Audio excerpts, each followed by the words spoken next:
The Smash Bros. Series is my favorite fighting game series. Why? Because it has a bunch of wacky and cool characters from a bunch of wacky and cool franchises. A bunch of the characters I was introduced to through this series like Captain Falcon, Ness, Pit, and Star Fox.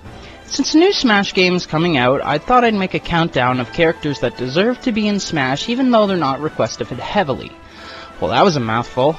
Since Sakurai said that not many new characters are coming to Smash, I decided to do a top 5 instead of a top 10.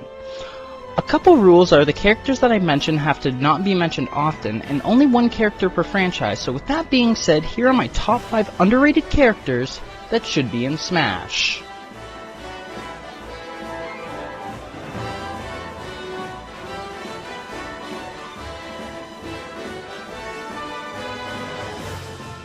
Punch-Out as a series just seemed like it should have more than just one rep in the roster. But what boxer besides Little Mac should be here? This was a bit of a hard choice, but in the end, I'd like to see a certain Russian boxer make his debut.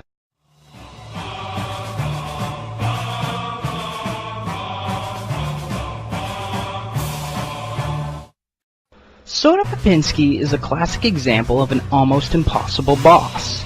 He's a drunk who made his appearance in almost every Punch-Out game. He has a varied moveset that could be great in the next Smash Bros. He could hit harder than Little Mac and take much more of a beating, but has a recovery more or less the same as Little Mac's original Smash 4 recovery, and he'll be slightly slower. He could have a taunt similar to Toon Link's, but instead of having milk to restore health, he uses soda. His final smash could be him downing a huge bottle of soda and unleashing a fury of heavy-hitting punches. Not only would it be funny, but it would stay true to his character. Overall, I personally believe that Soda would be a fun character to play as that would be completely relevant and competitive.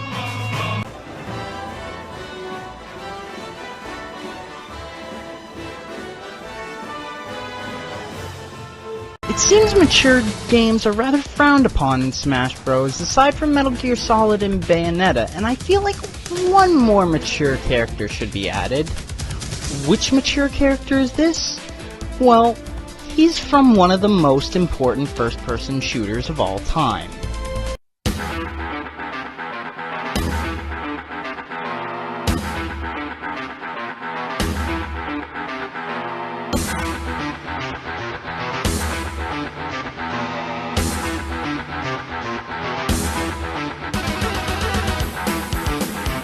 Doom is one of the most important first-person shooters of all time, and just recently it has been brought back into popularity. The Doom guy hasn't had many appearances on Nintendo platforms, but 2 of his games have shown up on Nintendo platforms. The original Doom from 1993 and its sequel Doom 2 have been on Nintendo platforms. The original Doom has been on the Super Entertainment System, and both Doom and Doom 2 have had releases for the Game Boy Advance. There's been a Doom game released for the Nintendo 64 called Doom 64, and the latest Doom game is now on the Switch. This does help him qualify for Smash Bros. I feel like Doom Guy would be a heavy, fast hitter.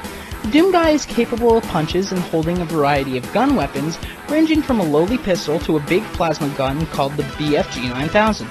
The Doom Guy has been known to use a variety of weapons to escape or destroy his enemies. His use of plasma guns and rocket launcher could be useful for an interesting moveset. I feel like his final smash would be him taking the BFG and absolutely decimating everyone on stage. Overall, while he may be a little too violent for Smash, he'd still be pretty awesome.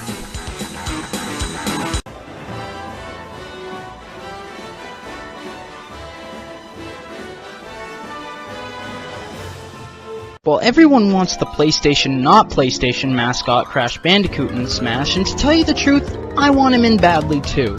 But you know who'd be just as cool? His purple dragon counterpart, Spyro.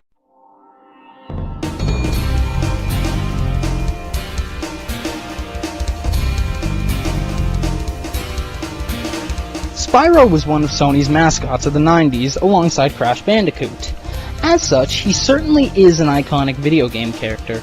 Of course, Spyro would probably have to come after Crash due to the fact that Crash is a bigger name historically and the fact that his remaster came first. However, the fact that Activision clearly wants to push classic Spyro helps him. Spyro stands out from his Drago peers with an incredible mastery of not one, but 4 styles of breath magic.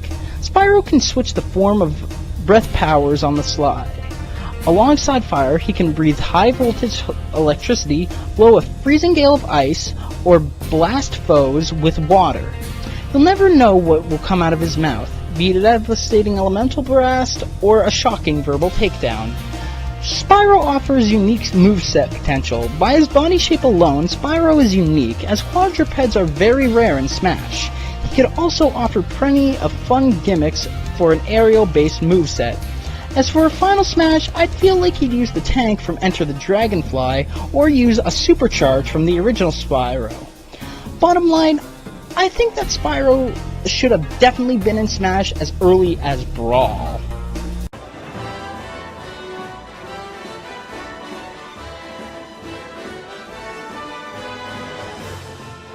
In my opinion, these two should have been in way before the Ice Climbers.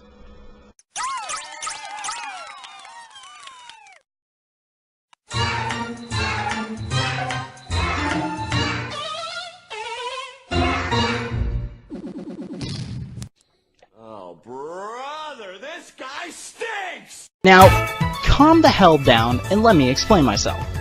Bub and Bob have been in way more games than the Ice Climbers, and honestly, in my honest opinion, the Bubble Bobble games are way better than the one Ice Climber game. And besides, who even cared about the Ice Climbers before Smash Brothers? I know I didn't. So, rant over. Why do I want these two little dragons in Smash? Well, simple, unique moveset. They could use basic punches and kicks, but also use long-range bubble attacks. That would really come in handy.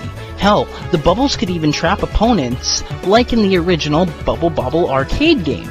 As for a final Smash, I would want Bub and Bob to use the bubble cannon from Bust a Move and absolutely destroy opponents.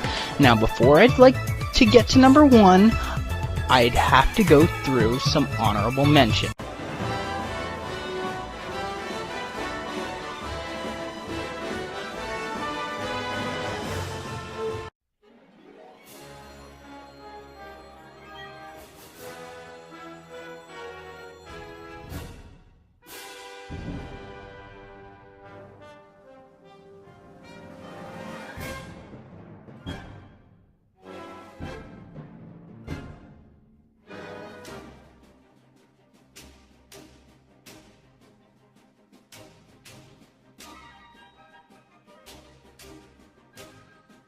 And the number 1 spot goes to...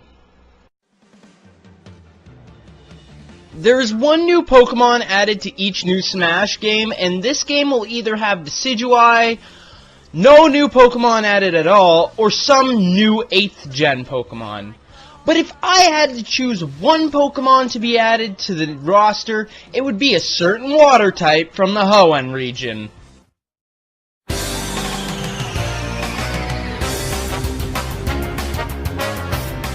This came so close between Mudkip and his final evolution, Swampert.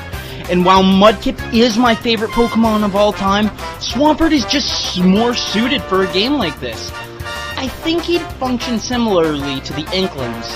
So he could mud bomb the stage, and anybody that walks on the mud puddle will take damage and slow down. He can also be quite fast, have a hammer arm as tilts and aerials, and I believe his final smash would be him transforming into Mega Swampert and absolutely demolishing everyone on stage. Also, where was Swampert in Pokken? Sceptile and Blaziken were there, but not Swampert? What the hell? The game had friggin' Chandelure in there, but no friggin' Swampert? Rant over. This has been the Rekuna Show, and in my opinion, Swampert is the most underrated character that belongs in Smash. I'll see you next time. If you liked the video, make sure to subscribe and tap that bell.